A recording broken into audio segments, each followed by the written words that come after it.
लाड़काणे में मैट्रिक जो शागिर्द आकिब चांडियो गुज़िरियल 15 महीननि खां लापता है। संदसि माइट रोज़ आज़ादीअ लाइ एहतिजाज करे रहिया आहिनि। एतिरो वक़्तु गुज़री वञण खां पोइ अञा ताईं आकिब चांडियो जी का बि ख़बर नाहे पइजी सघी। सोशल मीडिया ते हलंदड़ मुहिम में सिंध समेत दुनिया जे मुख़्तलिफ़ माण्हुनि जो ट्रेंड हली रहियो आहे, जंहिंमें हिकु ई सुवालु पुछियो पियो वञे त आकिब चांडियो किथे आहे।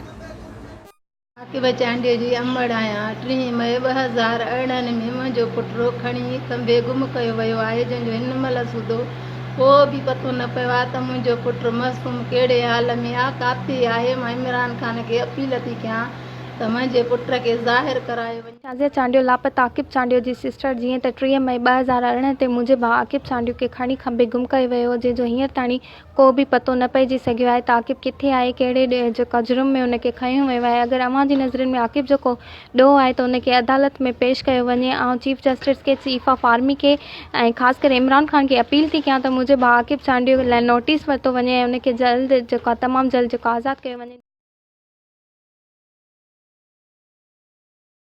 Where is Akib Chandu? Akib Chandu किथे आहे? Where is Akib Chandu? Where is Akib Chandu? Where is Akib Chandu? Akib Chandu किथे आहे? Where is Akib Chandu? Akib Chandu किथे आहे? Where is Akib Chandu? Akib Chandu किथे आहे? Where is Akib Chandu? Akib Chandu किथे आहे? Where is Akib Chandu? Akib Chandu किथे आहे? Where is Akib Chandu?